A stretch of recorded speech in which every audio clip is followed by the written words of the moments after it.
그런즉 어찌하리요? 우리가 법 아래에 있지 아니하고 은혜 아래에 있으니 죄를 지으리요. 그럴 수 없느니라.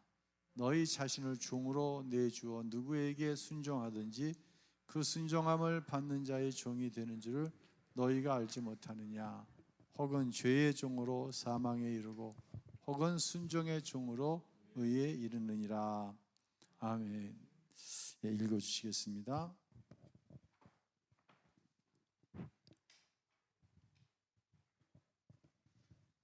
영적인 세계의 법칙 들려주세요. 영적인 세계의 법칙. 언젠가 나는 애틀란타의 한 지하철에서 서 있었다. 열차가 역으로 돌아온다는 안내 방송이 들렸다. 그리고는 곧 안전선 바깥으로 물러서서 열차에 너무 가까이 다가서지 말라는 방송이 이어졌다. 그것은 아주 권위적인 목소리였다. 그래서 사람들은 모두 안전선 바깥쪽으로 물러섰다. 이 사람들은 왜 그렇게 행동을 했을까? 방송에서 그렇게 하지 말라고 했기 때문이다.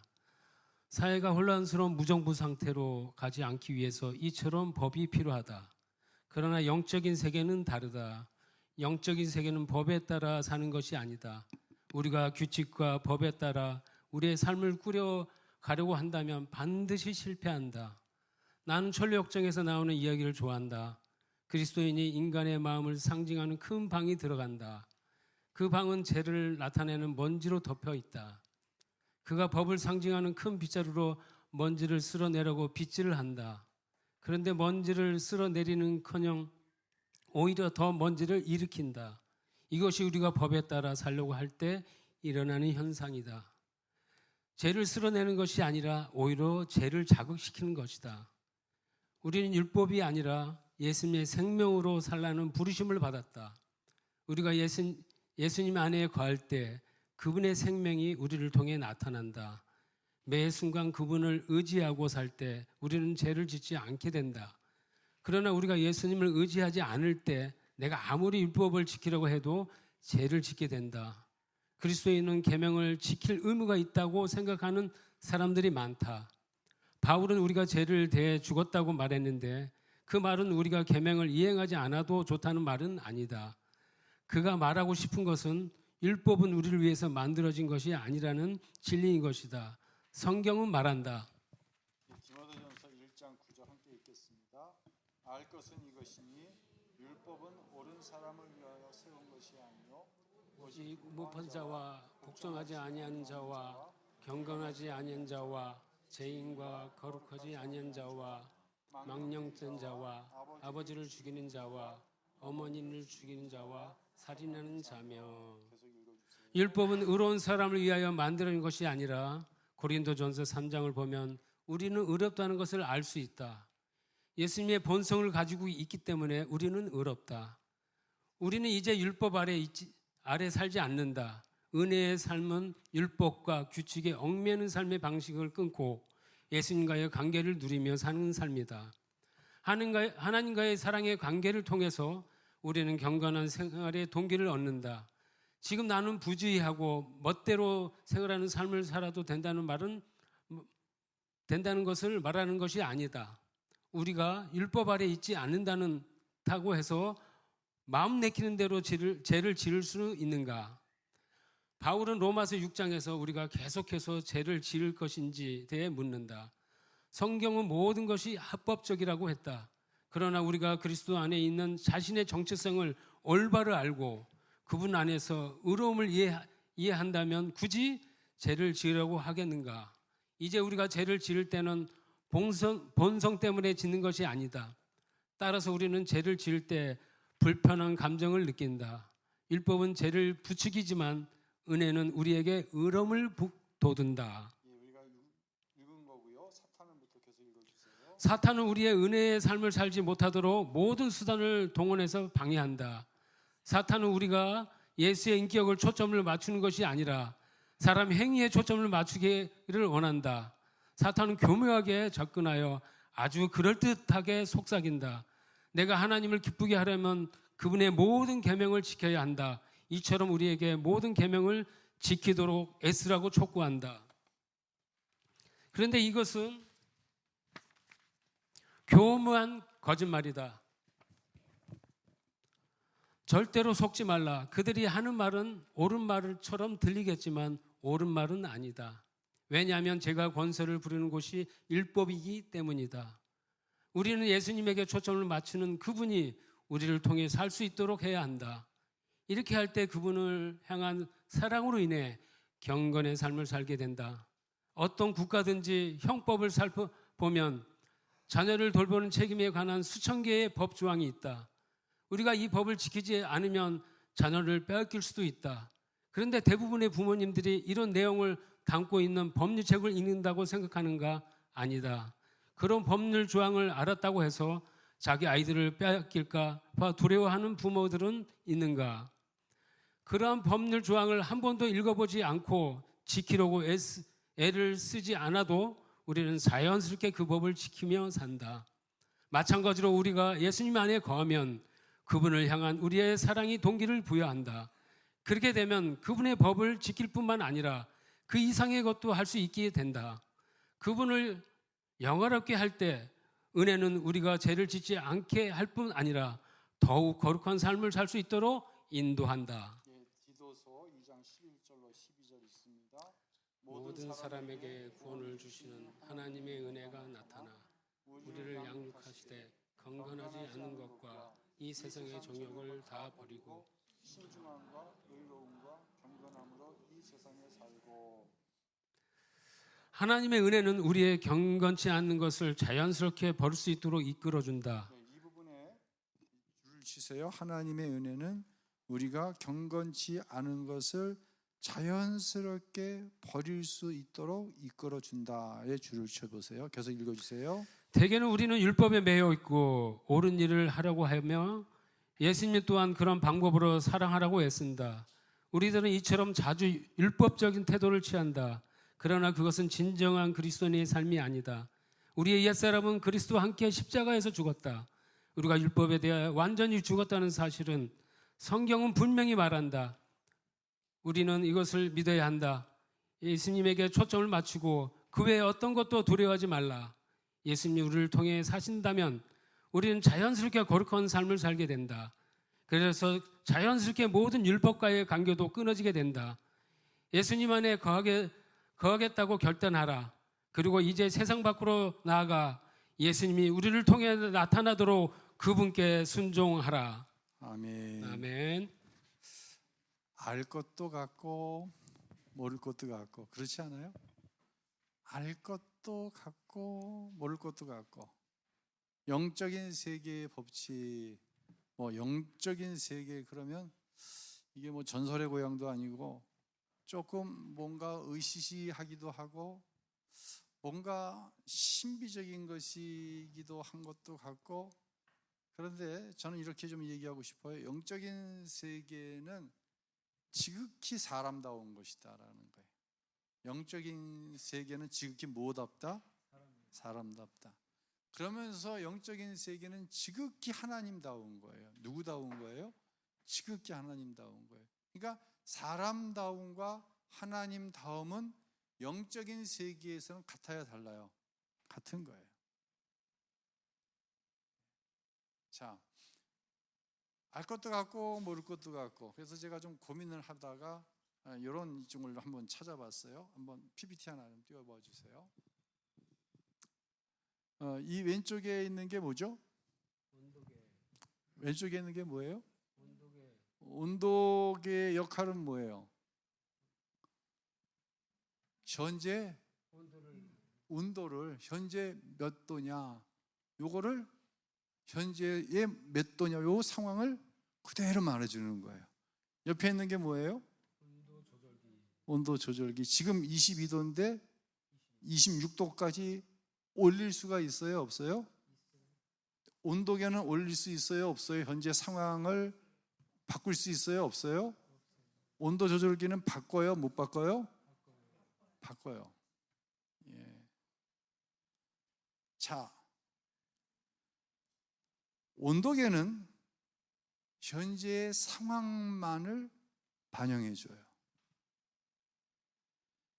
상황에 묶여있는 인생, 이 온도계는 상황이라는 것에 딱 묶여 있어요.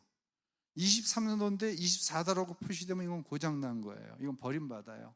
23도인데 21도라고 표시돼도 버림받아요. 현재의 상황에 꽉 묶여 있는 거예요. 근데 현재의 상황에 묶여 있는 인생에게 자유함이 있을까요? 없을까요? 자유함이 없어요. 현재 상황이 어려워졌어요. 묶이는 거예요. 얼굴이 묶이는 거예요. 말이 묶이는 거예요. 마음의 상태가 묶이는 거예요. 정신세계가 묶이는 거예요. 평상시에 아멘도 잘했고 내가 그렇게 믿는다고 얘기했고 그렇게 믿으라고 얘기했는데 현재적인 상황이 딱 거기에 이르면 나도 거기에 꽉 묶이는 거예요. 여기 묶여있는 사람들에게 내가 그 상황이 아닐 적에는 그 상황은 이렇게 기도로 돌파하면 돼. 그 상황은 하나님 말씀을 깊이 묵상함을 통해 하나님께서 나에게 뭐라고 말씀하시는지 그 말씀을 통해서 돌파할 수 있어. 하나님이 너를 사랑하시오. 하나님이 너와 함께 하시오. 그렇기 때문에 하나님께서 이 상황을 통해 당신에게 하고자 하시는 말씀이 있을 거야. 그 말씀을 듣고 믿음으로 순종하면 오히려 이것은 복이 돼. 이렇게 정확하게 그 상황을 이야기해 줘요.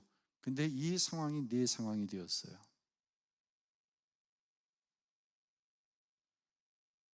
그러면 이 상황에 묶여갖고 그 상황대로 말하고 생각하고 마음을 쓰고 행동합니다. 이건 자유함이 있는 거예요? 없는 거예요? 자유함이 없는 거예요. 이게 율법이에요. 율법은 가장 큰 특징은 뭐냐면 자유함도 없고, 지난주에 그런 말씀 드렸어요. 기쁨도 없다. 주일 지켜야지 11조 해야지, 사명 감당해야지. 즐거움이 없어요? 기쁨이 없어요? 이건 율법적인 거예요. 꼭 그렇지 않을 수도 있지만 대부분 이건 율법에 매여 있는 상태예요. 온도계와 같은 거죠. 이스라엘 백성이 가나안에 정통꾼 12명을 보냈어요. 10명이 와서 보고하는 거예요. 가나안의 현재 상태를 그대로 보고하는 거예요. 이건 온도계예요? 온도 조절기예요? 이건 온도계예요. 그들에 비할 때 우리는 뭐와 같다? 뭐와 같다? 메뚜기 같다. 정확하게 얘기했어요. 근데 뭐는 없어요? 자유함이 없는 거예요. 승리에 대한 확신도 없고 보장도 없는 거예요. 하나님께서는 분명히 이스라엘에게 말씀하셨거든요. 말씀하실 때 아멘 했거든요. 막상 가나안 앞에 와서 가나안에 들어가 보니 현재의 상황에 묶이는 거예요. 그리고 온도계와 같이 있는 그대로 얘기하는 거예요. 그들에게 비할 때 우리는 메뚜기예요. 자유함이 없는 거예요. 반면에 온도 조절계는 어때요? 상황을 현재 20도인데 25도까지 올리고 싶어. 올리는 거예요. 현재의 온도를 필요로 하는 온도로 바꿀 수 있는 능력이 그 안에 있는 거예요. 현재의 상황에 제한당해요? 제한당하지 않아요? 제한당하지 않아요. 뭐는? 온도 조절기는. 뭐에 이끌려 살아가냐? 이런 사람은 자유로움 안에서 소명에 이끌려 살아가는 거예요. 율법에 이끌려 살아가는 거하고 소명에 이끌려 살아가는 건 하늘과 땅 차이예요. 소명 안에는 기쁨과 자유가 있지만 율법 안에, 율법적으로 지키는 사명 안에는 자유함이 없어요. 율법은 항상 몸만을 반영 아니면 현재의 상황만을 반영합니다. 다시 말씀드립니다. 주일 지켜야 되는데 주일이 오는 게 기다려지지 않아요? 기다려져요, 안 기다려져요? 신명희 문사님, 주일 오는 게 기다려져요, 안 기다려져요? 혹시 깜짝 놀라지 않았어요? 이거 또 주일이네? 안 깜짝 놀랐어요? 금요일도 좀 기다리시세요. 네? 신 권사님, 금요일도 막 좀 기다려줬으면 좋겠어요, 권사님. 수요일도 좀 막 기다려줬으면 좋겠어요. 상황에 묶이는 거예요. 금요일 이래서 안 돼, 수요일 이래서 안 돼. 맞아요. 우리가 이 세상을 살아가는 동안 상황 무시할 수 없어요.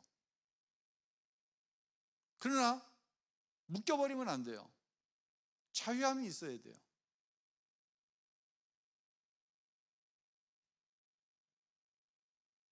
그래서 이 율법은 항상 뭐가 쫓아가냐면 내가 주의를 지키면 하나님이 나에게 이렇게 해주셔. 항상 보상을 얘기해요. 이거를 이제 구약에서는 언약적인 관계라고 얘기하잖아요. 그러니까 심판에는 커다랗게 두 가지 심판이 있어요. 구약적인 심판은 뭐냐면 이 언약적인 관계를 깨뜨릴 때, 하나님이 깨뜨려요, 사람이 깨뜨려요? 사람이 깨뜨리거든요. 그때 언약적인 심판이 있어요. 또 다른 심판은 뭐냐면 예수를 믿지 않음으로 최후의 심판대 앞에서 주어지는 심판이 있어요. 저와 여러분은 언약적인 심판에 얽매인 존재가 아니에요. 여기서 이야기하는 율법은 의인을 위해서 준비된 것이 아니라 죄인 때문에 만들어진 것이다. 왜? 자꾸만 언약을 파기하니까. 언약을 파기함으로 파기되어진 언약으로 말미암아서 하나님의 진노의 대상이 되어지니까 이들을 위해서 율법은 만들어진 거예요. 내가 오늘 살았는데 이것이 율법 하나님의 말씀에 저 오래 달아볼 때 함량 미달이냐 아니면 함량에 차느냐 늘 이걸 달아보기 위한 거예요. 그런 거죠.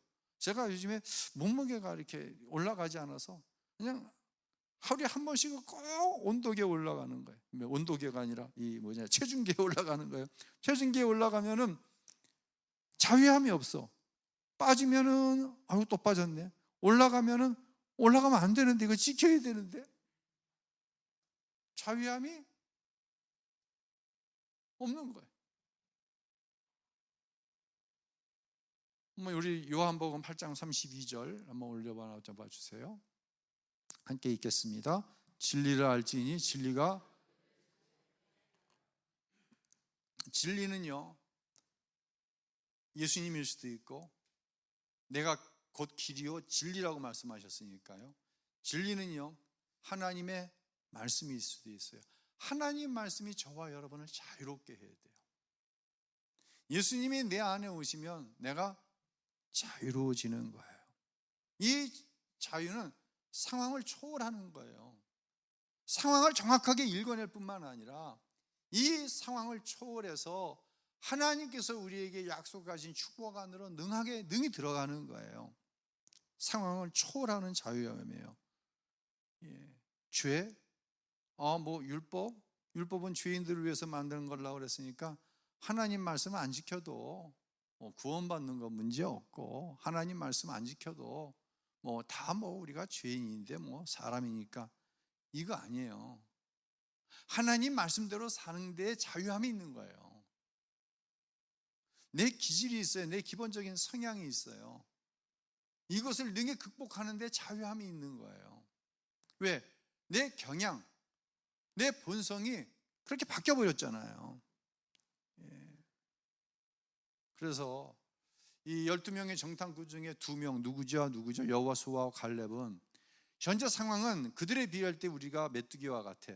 그런데 진리 안으로 들어가 보니 그들은 우리의 뭐다? 밥이다. 완전히 다르게 나오는 거예요. 온도계는 메뚜기라고 그러는 거고 온도 조절계는 하나님께서 그렇게 말씀하셨기 때문에 그들은 우리의 밥이야. 우리는 그냥 가면 돼. 하나님을 신뢰하는 믿음으로 가면 되는 거야. 그러니까 뭐가 있어? 자유함이 있는 거예요. 누군가는 가나안 땅에 그 자유함이 없어서 못 들어가는 거예요. 누군가는 그 자유함으로 인해서 가나안 땅에 들어간 거예요. 다른 말로 믿음이 없어서 못 들어갔고 믿음이 있어서 들어간 거예요. 누구를 믿는 믿음? 하나님을 신뢰하는 믿음이 없어서 1세대가 못 들어갔고 여호수아와 갈렙만은 그 하나님을 신뢰하는 믿음으로 상황을 해석하는 해석이 자유로워지니까 여기서 자유롭다는 건 이래도 되고 저래도 이게 아니에요. 그렇게 하는데 아무런 내 마음에 꺼리낌이 없는 상태, 이것이 영적인 것이라는 거예요. 마태복음 8장에 보면 한 백부장이 나와서 자기 종을 좀 고쳐달라고 그러잖아요. 예수님께서 가자 너희 집으로. 백부장이 뭐라고 그래요? 예수님 오실 필요 없습니다. 저도 수아들이 있는데 제가 오라면 오고 가라면 갑니다. 예수님께서 여기서 말씀만 하시면 내 종이 나올 줄로 믿습니다. 그러니까 10절에 뭐라고 그래요? 내가 온 이스라엘 가운데 이 백부장만한 뭘 보질 못했다? 믿음을 보지 못했다고 그러는 거거든요. 이게 백부장 안에 있는 건 뭐예요? 이게 진리 안에서 주어지는 자유함이에요. 하나님의 능력을 한계를 짓지 않는 거예요. 게으르고서 자기가 다 실수해 놓고서, 그게 아니라 하나님이 약속하셨기 때문에 어떤 한계를 두지 않는 거예요. 말씀 안에서 자유함을 누리는 거예요. 이건 정말 누구로부터 오는 거예요? 이건 정말 하나님으로부터 오는 거예요. 여러분을 간절히 축복하는 것은요, 말씀 안에서, 예수님 안에서 저와 여러분은 자유로울 수 있다 없다? 자유로울 수 있습니다. 제가 우리 아이들에게 요즘 자주 하는 말이 있어요. 계산하지 말아라. 계산하지 말아라. 계산대로 살았으면 우리 가정 여기까지 오지 못했다. 아빠 사역 여기까지 오지 못했다. 너희들 여기까지 이르지 못했어. 계산하지 마. 계산하지 말라는 것이 막 그냥 근면하지 않고 소모적으로 적당히 살고 한 푼 벌어서 두 푼 쓰고, 이게 계산하지 말라고 하는 거 아닌 거 아시죠? 이 말에 자유로울 사람이 있지만 자유롭지 못할 사람이 있어요. 계산하면 내가 메뚜기예요. 그런데 하나님 안에서 계산이 자유로워지면, 말씀 안에서 계산이 자유로워지면 그들은 나의 밥이에요. 이게 영적인 것이고, 이것이 말씀 안에서 자유함을 얻는 삶이다라고 하는 것이. 자, 오늘 깊게 이야기하지 않고 지난주 수요일 날 이 찬양을 하면서 하나님께서 제 안에 어떤 자유함을 좀 주셨어요. 분명히 근심할 문제가 있고 고통 가운데 있는 문제가 내 안에 있고 여러분 안에 있잖아요. 근데 영적인 것이란 무엇인가를 한번 이 시간, 여러분이 이미 경험했지만 다시 한번, 우리가 잘 아는 찬양인데 이 찬양을 부르면서 여러분의 영이 자유로움을 느낄 수 있기를 바라요. 성령께서 그렇게 하실 거예요. 한번 함께 찬양하며 나아가도록 하겠습니다.